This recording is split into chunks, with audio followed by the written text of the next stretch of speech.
Bienvenidos a todos y todas a mi canal, yo soy Antonio Hidalgo y hoy os traigo el especial Halloween. En el día de hoy vamos a ver una historia, vamos a seguir con la divulgación, pero esta vez la orientaremos a algo terrorífico, algo tenebroso.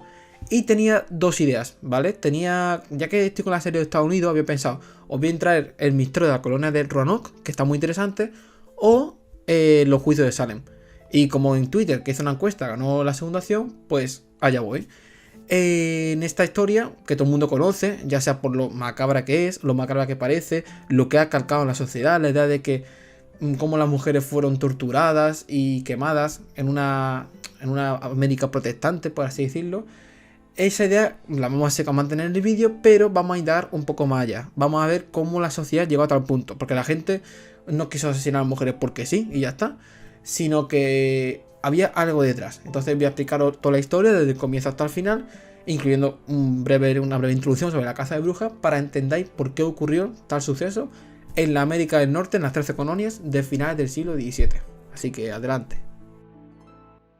Pero primero, ¿en qué consiste la caza de brujas? Vale, la caza de brujas consiste en la acusación de mujeres, aunque también de hombres, niños e incluso animales, por posesión de magia negra o cualquier tipo de brujería. Esto a vosotros puede parecer una chorrada, puede decir, la magia solamente existe en el mundo de Harry Potter, la magia no existe. Hasta ahí estamos todos de acuerdo. O sea, yo realmente no puedo decir que la magia existe porque no la he visto. Pero en esa época había un pensamiento diferente, una mentalidad mucho más religiosa. Y esto hacía que la gente realmente creía que el mundo oscuro existía y que la gente podía comunicarse con un mundo oscuro a través de estas artes oscuras. Perdón por repetir, pero para que entendáis bien la cuestión. Esta caza de brujas ha existido desde la antigüedad y en la actualidad aún existe, si bien su uso contemporáneo se refirió más a la caza política como se dio en la Guerra Fría. Todos tenemos una imagen de los Estados Unidos hablando de caza de brujas cuando se refiere a la búsqueda de comunistas que estaban integrados dentro del propio estado de Estados Unidos. Los casos más famosos, sin embargo, ocurrieron al principio de la Edad Moderna, en Europa sobre todo, aunque también en Norteamérica, donde se dice que murieron entre 40.000 y 60.000 personas. La caza de brujas, si lo vemos desde el punto de vista religioso, era la forma más fácil de eliminar de la comunidad a aquellos miembros que se habían acercado al mal, al diablo, a las artes oscuras. La pura fe cristiana debía ser defendida del infierno, y por eso la mejor solución era eliminar del mapa a aquellos que buscaban acercarse a Satán. En la Edad Moderna la religión era algo que formaba parte del ser humano europeo. Toda la vida giraba en torno a una religiosidad que vinculaba todo lo ocurrido a lo hecho por la mano de Dios. De esta manera, cuando algo malo ocurría, como podía ser una epidemia, se pensaba que era culpa de cierto sector de la sociedad que se estaba acercando a la oscuridad. Sin embargo, como todos estaréis pensando, la realidad era diferente. Si nos alejamos de lo puramente religioso, de la existencia o no de la arte oscura, que eso ya lo dejo para elección de cada uno. La caza de brujas no fue más que el chivo expiatorio de una sociedad que necesitaba tomarlas con alguien cuando se sentía amenazada. Pero, ¿a por quién iba? Pues como imaginaréis, a por los más pobres y a por las mujeres. Los primeros eran considerados con muchos como parásitos que no aportaban nada a la comunidad, especialmente a los vagabundos cuyo único sustento económico eran las limosnas. Una teoría escrita por Silvia Federici decía que la caza de brujas fue el origen del capitalismo, pues su objetivo era eliminar cualquier resquicio del feudalismo para dar comienzo al mercado de trabajo. El segundo grupo, el de las mujeres, creo que no hace falta explicarlo, pues por todo es sabido que el hombre siempre ha querido mostrarse superior a la mujer, más aún cuando ésta trataba de arrebatar la posición que ostentaba. De ahí que tengamos una clara imagen clásica de la bruja como una mujer, que bien puede ser una joven hechicera que se usa al hombre para luego asesinarlo, o una simple anciana alcahueta experta en hacer pociones. Pero, ¿cómo funcionaba la caza de brujas? El primer paso consistía en la acusación, donde se acusaba a la víctima ante el gobierno local de brujería. Cuando este poder local decidía que realmente había la posibilidad de que una bruja habitara entre ellos, se encarcelaba a la supuesta bruja y se la interrogaba y torturaba con tal de que confesara. En caso de que esto no funcionara, se la sometía a diversas pruebas, con cosas tan absurdas como la acusación de que por pesar menos 50 kilos, eso significaba que ya era bruja, pues tenía la posibilidad de volar en escobas. Una vez se conseguía la tan deseada confesión, se intentaba buscar a más brujas asociadas con la acusada, pues el colectivo creía que de noche las brujas se reunían en aquelarres, por lo cual no podían vivir solas. El último paso era la ejecución, que podía ir desde el ahorcamiento o el ahogamiento hasta la cruel quema en la hoguera. La caza de brujas continuará siendo algo cotidiano hasta finales del siglo XVII, momento donde se encuentra la historia de hoy. La llegada de las ideas ilustradas abrió la mente al hombre hacia la razón, haciendo que pudiese ver los acontecimientos de lo que lo rodeaban como algo motivado por causas justificables, donde la mano de Dios ya no fuera algo tan determinante. Acabaron así las guerras por religión y las persecuciones religiosas, entre las cuales se encontraban las famosas cazas de brujas. Bien, una vez que hemos explicado el contexto de la caza de brujas, vamos a ver dónde se sitúa nuestra historia. Nos ubicamos, en primer lugar, en el año 1692, finales del siglo XVII. Ya el último punto de la caza de brujas, pero claro, esto como una pirámide, el último punto antes de que cayera era siempre más alto. Nos encontramos también en las 13 colonias, ¿vale? Que es el territorio de Norteamérica dominado por los ingleses, donde los distintos grupos protestantes formaron ciudades, formaron colonias a la inglesa, pero con un distintivo norteamericano. En concreto, nos ubicamos en el estado de Massachusetts, bueno, en ese momento en la colonia de Massachusetts, perdón por la pronunciación. Y antes que nada vamos a hablar un poco de esta colonia y por qué la población que vivía allí era tan rarita, por así decirlo. En el año 1600, a partir de sobre todo 1609, 1610, Inglaterra era un sitio muy caótico, ¿vale? Recordemos que los católicos ingleses habían decidido romper con la iglesia de Roma y habían fundado la religión anglicana, la cual se separaba totalmente de la católica. Pero dentro de esta anglicana había un grupo que eran los puritanos, que eran mucho más estrictos, eran mucho más, tomaban muy a rajatabla lo de que el estado civil no podía unirse con el religioso, y sobre todo en parte era que tenían la Biblia como si fuera su único pensamiento, es decir, todo lo basaban en la Biblia. Como podéis imaginar, esto acaba creando una sociedad que bien, puede ser muy culta, muy educada, que estudia en colegio, pero muy intolerable, muy mediosa de lo ajeno, muy cruel con lo que no le gusta a ellos. Entonces eran como grupos más cerrados, o sea, eran grupos más cercanos a las ideas radicales del protestantismo, por lo tanto, más intolerables. Estos puritanos tuvieron que huir de Inglaterra, ya que el rey anglicano decidió perseguirlos, y se fueron a Holanda. Y desde Holanda oyeron, al llegar un rumorcillo, de que se estaba cociendo algo en Norteamérica, que se estaban cociendo las colonias.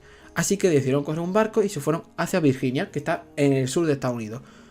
Pero el destino quiso que el Mayflower, el mítico barco donde los 110, me parece, puritanos cogieron, surcaron las aguas y mágicamente llegaron a la tierra prometida, a la Nueva Sion, que es totalmente falso. Realmente lo que pasó es que Mayflower, ¿vale?, era el barco con el que iban a Virginia, pero los vientos lo echaron para el norte y llegaron a la bahía de Massachusetts, ¿vale? Bueno, concretamente a lo que será la colonia de Plymouth. Los puritanos llegan a la colonia de Plymouth, que este territorio realmente no podían colonizar, puesto que el permiso de la corona pertenecía a una compañía comercial, no a un grupo de puritanos. Sin embargo, ellos decidieron quedarse ahí. Ellos les digo lo que decía el rey y se quedaron ahí.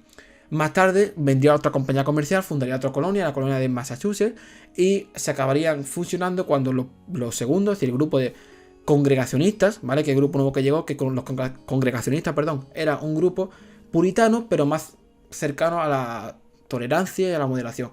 Acabó absorbiendo a la colonia de Massachusetts. Sin embargo, esto no quita que seguían siendo igual de intolerables, seguían creyendo mucho en la Biblia, seguían odiando a cualquier persona que no siguiera lo que tenían estimado, y eso explica por qué la sociedad actuó de tal forma. En el año 1692, la colonia estaba bastante desarrollada, había fundado varias ciudades como Boston y Salem, ¿vale? Salem es la ciudad en la que nos ubicamos, si bien los juicios de brujería se dieron por toda la colonia. Incluso en otras colonias también había juicios de brujería, aunque tenemos territorios como por ejemplo Rhode Island, que antes de que llegase la quinta década, del siglo XVII ya había prohibido la caza de brujas.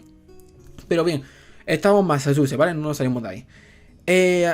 ¿Cuándo comienza la caza de brujas a ser realmente importante? Pues sobre todo a partir de los años 80, ¿vale? De 1680, cuando en Boston hay un caza importante, un caza de brujería, y que recalca mucho a la sociedad, y sobre todo también causará estragos en aquellos pueblos alrededor. En este caso tenemos por ejemplo Salem, que estaba cerca de Boston relativamente, al que llegaron las noticias que estaba ocurriendo en Boston de que había caza de brujas, y eso despertó una histeria colectiva muy importante.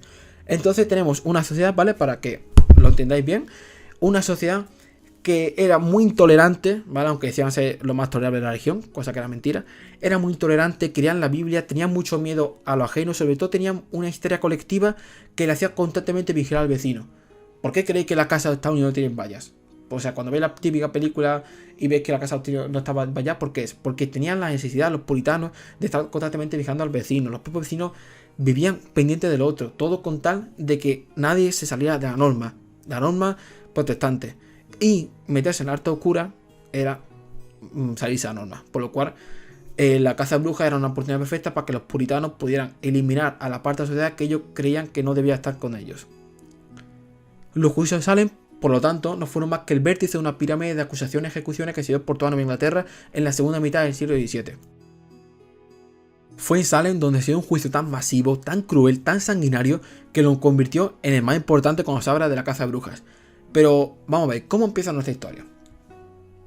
Nuestra historia comienza con el reverendo Samuel Parris, quien se mudó con su familia de Boston, de donde consiguió la idea, y se fue a Salem cuando el negocio eclesiástico le resultó más rentable que el de la plantación.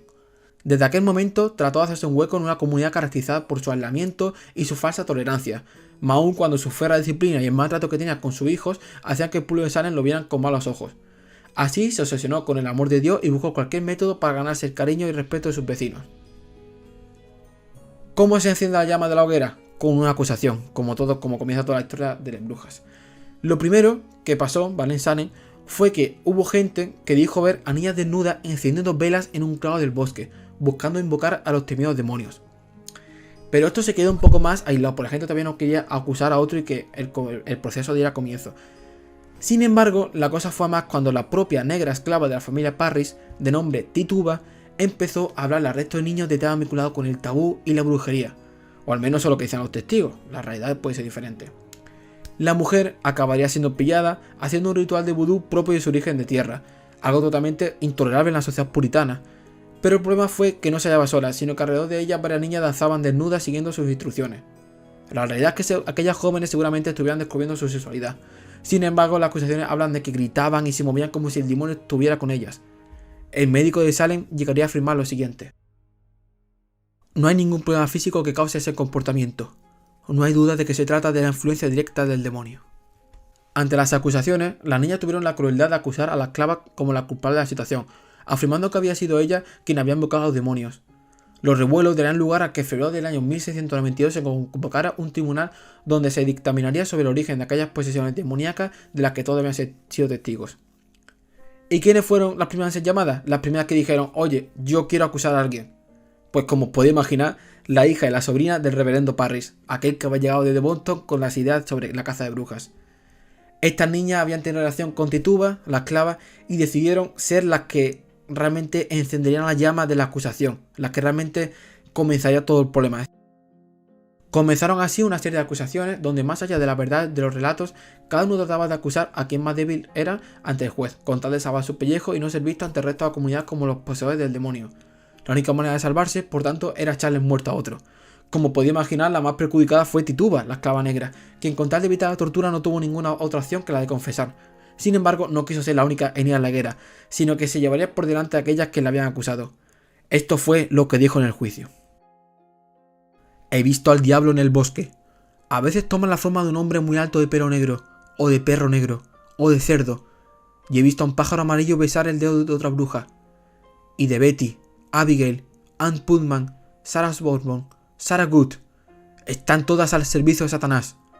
Y he visto el nombre de otros vecinos en el libro del mal. Tituba acabaría en prisión, mientras que Sarah Osborne y Sarah Good, dos que he mencionado anteriormente, la cual era una anciana y una indigente, como podéis imaginar, fueron ahorcadas al no querer confesar. Fue el inicio de una serie de delitos que parecieron infinitos, en las cuales todos se acusaron mutuamente, siendo cada vez más los que sufrían la condena del tribunal. Los varones tampoco se salvaron, como se aprecia en el caso del reverendo George Borrow, sobre el cual dijeron: su espíritu aparece en mis sueños y me dice que es el líder de los adoradores de Satán, que mató a sus dos primeras esposas y que embrujó a los soldados que combatían a los indios en las fronteras de Maine. No me voy a parar a hablar de cada acusación, pues fueron tantas que me daría para un vídeo prácticamente infinito. Lo que tenéis que entender es que la rivalidad entre los vecinos también se aprovecharon para que las acusaciones crecieran y crecieran, de modo que pocos eran los habitantes de Salem que no habían recibido ninguna acusación. Los jueces no daban por terminado la labor de condenar a todos aquellos vinculados con la brujería, y por tanto el número de víctimas cada vez era mayor. Ejemplo de ello fueron acusaciones como la de encantar bueyes, seguramente nacida de la envidia entre vecinos. Llegaría a un punto en el que las condenas se llevarían a cabo por cualquier pequeño motivo, como el de una mujer que fue acusada solamente por haberse casado en 3 ocasiones. En otro caso, el juez dictaminó la inocencia de una joven mujer, teniendo que rectificar y condenar a la horca tras las protestas vandálicas de los testigos. La solución para muchos fue la de huir de Salem, pues el odio y la histeria colectiva parecían no tener fin. La ciudad parecía haber caído en el infierno. La hija y la sobrina del reverendo Parris, quien había sido la primera en acusar, pidieron perdón por haber iniciado aquello, si bien no fueron menos víctimas que el resto de las jóvenes. Con respecto a la causa que hicieron a las chicas actuar como tal y por tanto provocar el pánico de los vecinos, se ha hablado de que cuando se movieron, como ellos dicen, tan espeluznantemente, podía ser por la epilepsia o por la intoxicación de algún producto vinculado con el vudú. Sin embargo, la respuesta del porqué de tal historia es tan sencilla como que es la punta de iceberg de la histeria y la represión propia de una sociedad puritana donde no salirse a la doctrina era la única manera de sobrevivir. Sea como fuera, más de 150 personas fueron acusadas, siendo ajusticiadas alrededor de 20-30, la cifra cambia, según la fuente. Pero en su mayoría se sabe que fueron jóvenes, que fueron gente indigente, que fueron gente sin recursos, sobre todo mujeres, que no podían defenderse ante la histeria de sus propios vecinos. Años más tarde, el propio estado de Massachusetts declararía que las jóvenes habían sido víctimas del fanatismo religioso. De hecho, en 2001 se recalcó que las víctimas de los juicios de Salem eran inocentes. Salem se convirtió en el lugar más sangriento del puritanismo norteamericano. Sin embargo, consiguió que la población se diera cuenta de que la histeria tenía que parar, siendo el punto final de tantos años de fanatismo que se había llevado la vida de tantas jóvenes inocentes. La historia contada ha sido muy importante para la historia de los Estados Unidos. En su momento, fue justificada por los puritanos como la única forma de salvarse ante la herejía que trataba de invadir la libertad de los colonos norteamericanos. Años después, el mito se convertirá en todo lo contrario, en el ejemplo de cómo el extremismo religioso y un mal tribunal podían destruir los pilares de la libertad. Espero que os haya gustado esta historia de miedo, es algo diferente de que traigo el canal, y si os gusta algo así, pues darle a like, realmente es lo que más me ayuda a seguir creciendo en el canal, y sobre todo lo que más pido es que os suscribáis y que compartáis el vídeo a las máximas personas posible. Pues eso es lo que me anima a traer nuevas historias, a hacer nuevos guiones, a hacer nuevos vídeos, y como siempre en los comentarios podéis comentar cualquier cosa, buena o mala, me da igual, y tenéis mis redes sociales para hablarme si queréis contactar conmigo de forma más personal o para seguir mis novedades sobre el canal. Nos vemos en el próximo vídeo.